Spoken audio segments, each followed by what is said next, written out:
नमस्कार दोस्तों, फ्रीक्वेंट यांत्रिक में आप सभी का बहुत बहुत स्वागत है। उदयपुर के भाग 2 में मैं आप सभी को ले जाऊंगा चित्तौड़गढ़ किला। ये वही किला है जो कभी मेवाड़ रियासत का कैपिटल सिटी हुआ करता था। चित्तौड़गढ़ उदयपुर से कुल 116 किलोमीटर की दूरी पर है। मैं यहाँ पर रेल मार्ग के द्वारा पहुँचा। वैसे तो आप यहाँ पर बसेस का उपयोग करके भी पहुँच सकते हैं।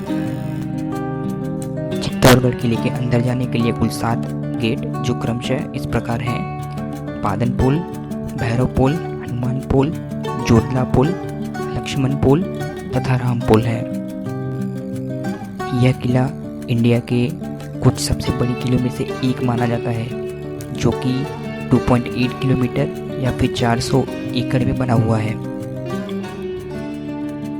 इस किले के अंदर विजय स्तंभ, कीर्ति स्तंभ, राणा कुंभा पैलेस, फतेह प्रकाश महल, Gaumukh water reserve, Padmini palace तथा रावल रतन सिंह पैलेस जैसी कुछ जगहें हैं जो पर्यटकों के बीच में सबसे ज़्यादा प्रसिद्ध है।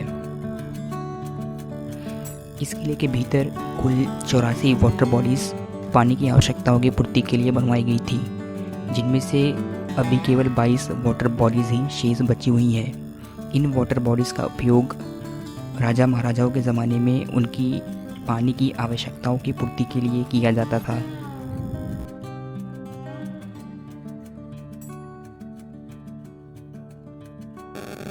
मैं इस किले में सबसे पहले पद्मिनी पैलेस को देखने के लिए गया। Padmini palace, as the name suggest, this is the place where Rani Padmini used to live after she got married with Rawal Ratan Singh. इस महल का निर्माण रावल रतन सिंह ने 1302 ईस्वी से 1303 ईस्वी में करवाया था। रानी पद्मिनी के लिए रावल रतन सिंह ने कुल 2 महलों का निर्माण करवाया था। एक महल जो कि पानी के बीच में बना हुआ है, जिसे जल महल भी कहा जाता है। इस महल का उपयोग रानी पद्मिनी गर्मियों के दिन में किया करती थी। पानी के बीच में होने की वजह से यह महल गर्मियों के दिनों में ठंडा रहा करता था। तथा दूसरा एक साधारण महल था जिसका उपयोग रानी पद्मिनी ठंडियों के दिन में किया करती थी।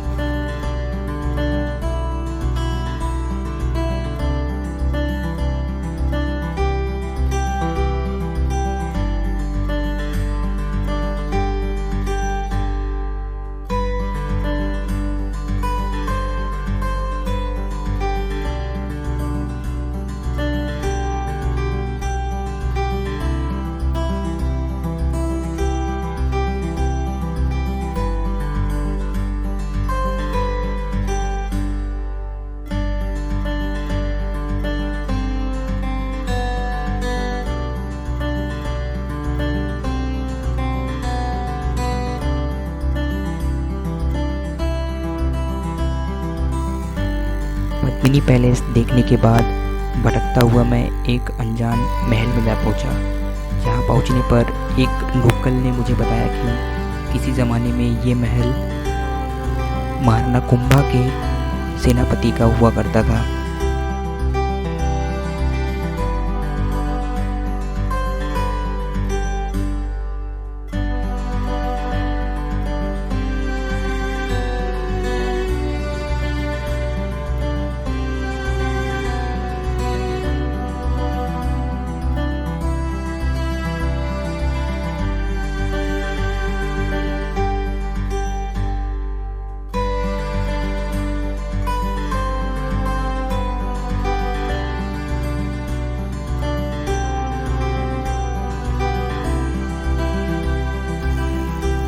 इस महल को देखने के बाद मैं विजय स्तंभ देखने को पहुंचा। विजय स्तंभ का निर्माण महाराणा कुंभा ने 14वीं शताब्दी में गुजरात तथा मालवा की सम्मिलित सेनाओं को हराने के बाद करवाया था। यह स्तंभ 120 फीट ऊंचा 9 मंजिला इमारत है जो कि भगवान विष्णु को समर्पित है। विजय स्तंभ भारतीय स्थापत्य कला की बारीकी एवं सुंदर कारीगरी का नायाब नमूना है। यह स्तंभ नीचे से चौड़ा, बीच में सकरा तथा ऊपर से पुनः चौड़ा है, जो कि डमरू के आकार का बना हुआ है। तथा इस स्तंभ में ऊपर तक जाने के लिए कुल 157 सीढ़ियाँ बनी हुई हैं। इस स्तंभ के आंतरिक तथा बाहरी भागों पर हिंदू देवी देवताओं जैसे अर्धनारीश्वर, उमा महेश्वर, लक्ष्मी नारायण, ब्रह्मा, सावित्री, हरिहर, पितामह विष्णु के विभिन्न अवतारों तथा रामायण एवं महाभारत के पात्रों की सैकड़ों मूर्तियां उत्कीर्ण हैं।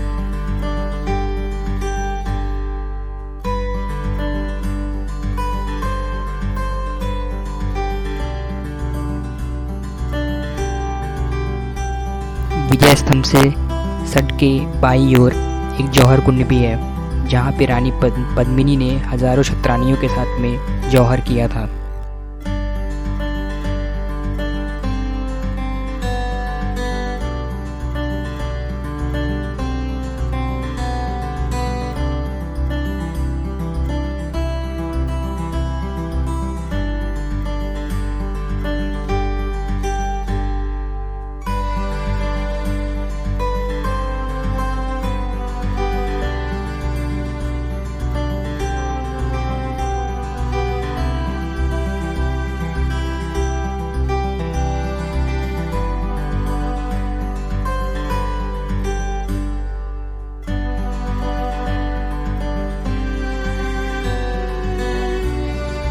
जौहर कुंड से थोड़ी ही दूर जाने पर आपको गौमुख कुंड मिलेगा।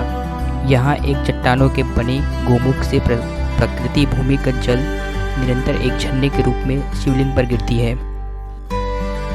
इस कुंड की धार्मिक महत्ता है, लोग इसे पवित्र तीर्थ स्थान के रूप में मानते हैं। कुंड के निकट ही उत्तरी किनारे पर महाराणा रायमल के समय का बना हुआ एक छोटा सा पाषाण जैन मंदिर भी है और लोगों का ऐसा मानना है कि महारानी पद्मिनी यहाँ स्नान के लिए आया करती थी। इस कुंड के समीप जाने के लिए सीढ़ियाँ बनाई गई हैं तथा नीचे कुंड के किनारे मंदिर भी बने हुए हैं। कुंड के ऊपर से आपको चित्तौड़गढ़ शहर का सुंदर नज़ारा भी देखने को मिलेगा, जो आपको मनमुग्ध कर देगा।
गोमुख कुंड देखने के बाद मैं मीराबाई के मंदिर जा पहुंचा।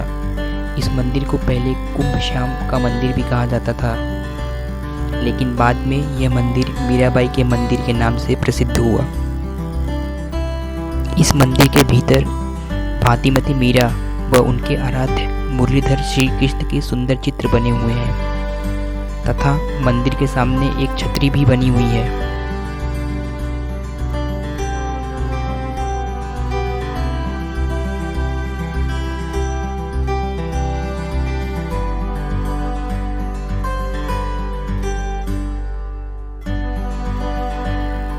मीराबाई के मंदिर को देखने के बाद मैं इस किले के सबसे मुख्य आकर्षण कुंभा महल को देखने को गया।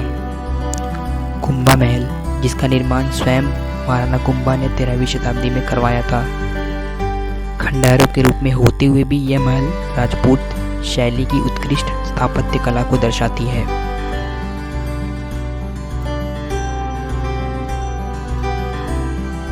सूरज गोरवड़ा, जनाना महल, कौलदा महल, दिवातेयाम तथा शिव मंदिर इस महल के उल्लेखनीय हिस्से हैं। ऐसा मान्यता है कि इस महल में एक सुरंग भी है जो सीधे गोमुख कुंड तक निकलती है।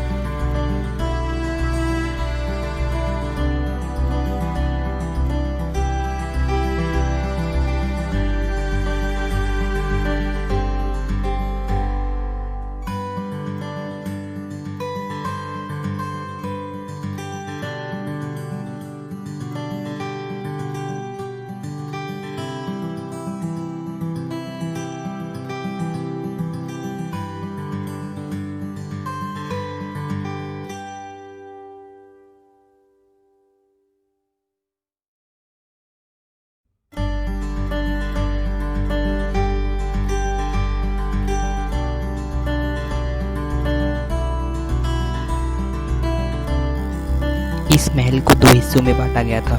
आगे का हिस्सा जहां पुरुष रहा करते थे तथा पीछे के हिस्से को महिलाओं के लिए बनवाया गया था।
महाराणा कुंभा के महल को देखने के बाद मैं कीर्ति स्तंभ देखने को पहुंचा। कीर्ति स्तंभ भी विजय स्तंभ के जैसा एक 7 मंजिला इमारत है, जिसका निर्माण भगीरवाल जैन व्यापारी जीजाजी कथोर ने 12वीं शताब्दी में करवाया था। कीर्ति स्तंभ एक प्राचीन जैन मंदिर के पास बनवाया गया है। इसकी चौड़ाई आधार पर अधिक तथा 7वें मंजिले पर सबसे कम है।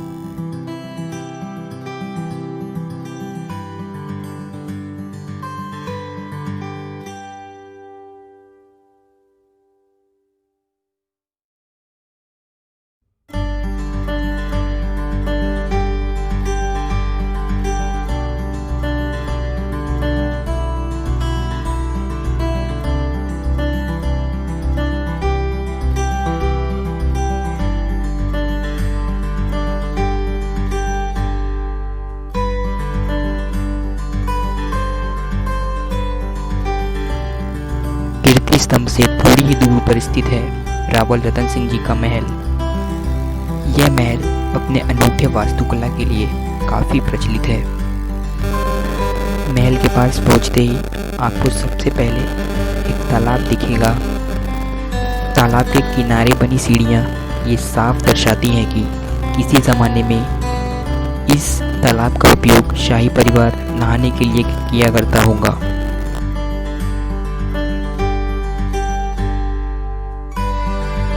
रतन सिंह पैलेस को विंटर पैलेस भी कहा जाता है, जिसका उपयोग शाही परिवार ठंडियों के दिनों में किया करती थी।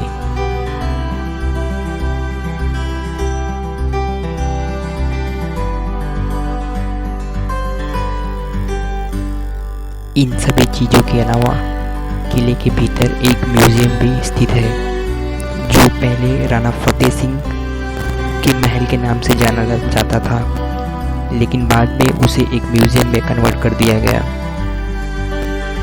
फतेह प्रकाश महल में घुसते ही आपको सबसे पहले पूरे चित्तौड़गढ़ किले का एक नक्शा देखने को मिल जाएगा।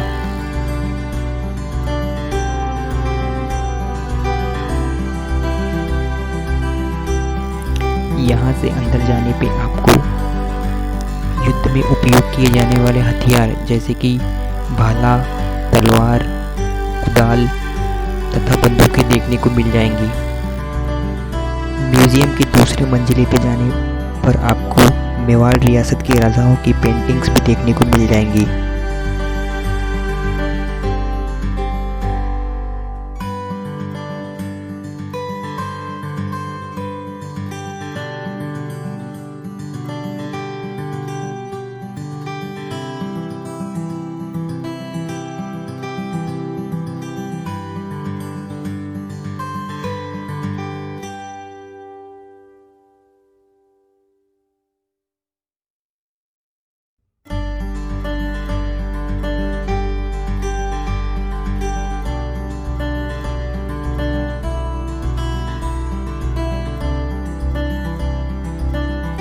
आशा करता हूँ आप सभी को ये वीडियो पसंद आई हो। अगर आपको वीडियो पसंद आई हो तो कृपया करके चैनल को सब्सक्राइब एवं वीडियो को लाइक करना ना भूलें।